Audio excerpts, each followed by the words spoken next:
श्री सरस्वती द्वादशनामस्तोत्रम्। सरस्वती त्वयं दृष्ट्या वीणा पुस्तकधारिणी, हंसवाहसमायुक्ता विद्यादानकरी मम।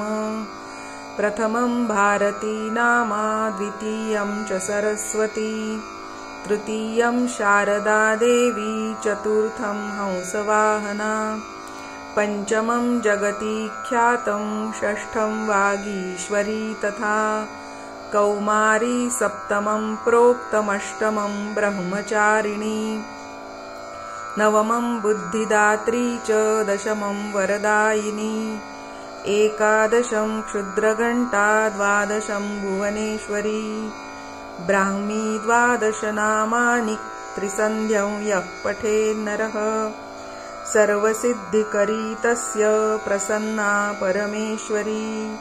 सा मे वसतु जिह्वाग्रे, ब्रह्मरूपा सरस्वती।